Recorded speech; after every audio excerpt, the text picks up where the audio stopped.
Hi, it's Karen Musson here, and today we're going to be talking about the hard to catch horse, and actually be taking a look at a clip that you may well have seen before if you're following me. But I often get asked, well, how does this work? Why does it work? How do you get from a horse in this situation that we probably all have experienced at one time or another, where the horse is leaving and pretty intent on leaving? How do we get from there to here, where we have a horse that has clearly made the decision that being with the person is the best place to be? It's quite easy to do when you understand how it works, and it's actually a lot faster to get to where you have your horse haltered. But not only that, and perhaps more importantly, we do it in a way that adds value to the partnership from your horse's point of view. So I'm going to unpack this a little bit and explain that. What is going on? Why does it happen that way, and how? So this is Maya. This is Hannah's Andalusian, and Hannah came to work with me that summer, and it just arrived. So Maya's in a brand new facility. It's just the very next day, and Hannah was just walking out to catch her for our first session. And this is what happened. And if you look carefully, what she's doing is she's looking for help elsewhere. She's unsettled in this new space, in this new place.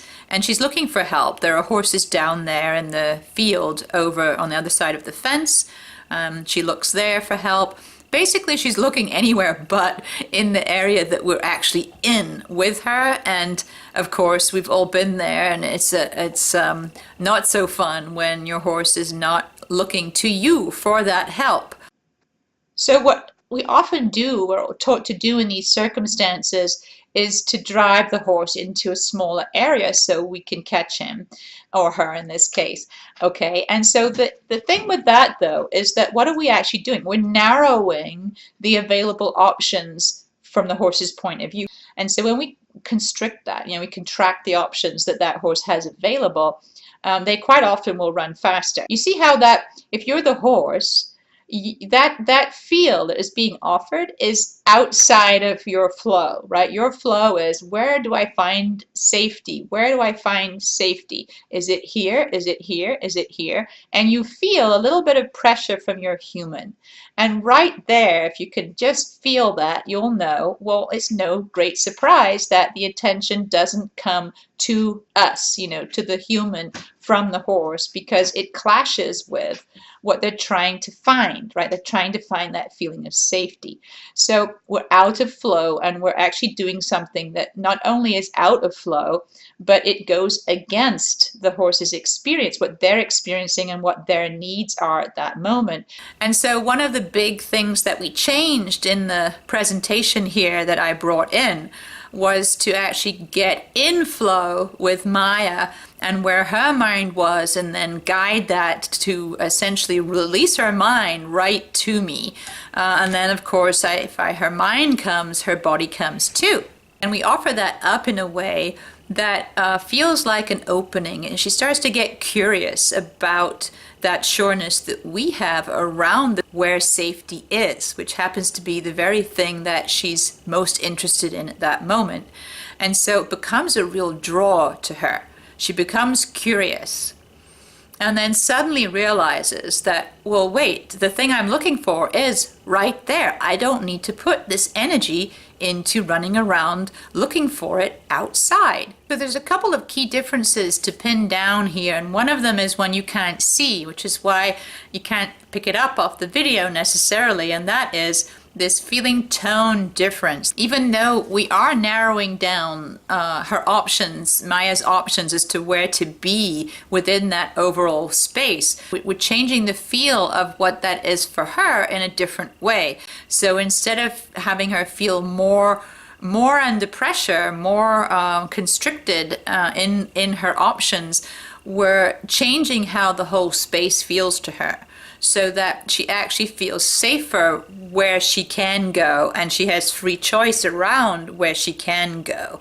It changes how she feels about the space, and it offers a good feel directly about what I'm offering. Not pressure first and then a release, not make running more uncomfortable so that coming to me is less uncomfortable, but actually offering a good feel the whole way through, that it feels safe here.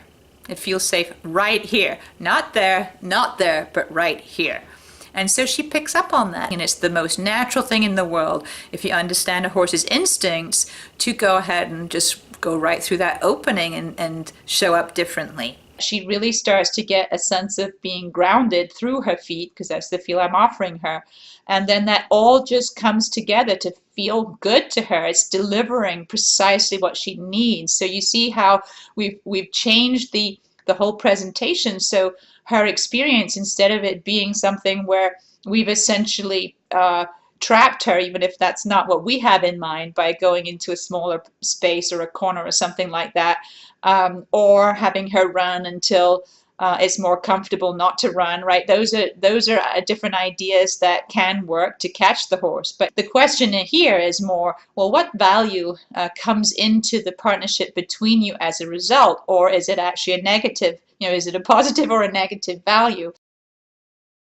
And that's exactly the point here, is what does it feel like in that connection when you get to where you're trying to go? So I hope that gives you some insights as to what's really going on there and how actually powerful it is within your partnership with your horse, and how differently just a change in how you're thinking and how you're presenting yourself can make a huge difference to your horse. And I hope next time you're faced with this little challenge, which is not uncommon, that you have some different ideas about how to get in flow with your horse, and therefore provide a lot more value in your own partnership from your horse's point of view, and gain that value for yourself too. So it's a win-win.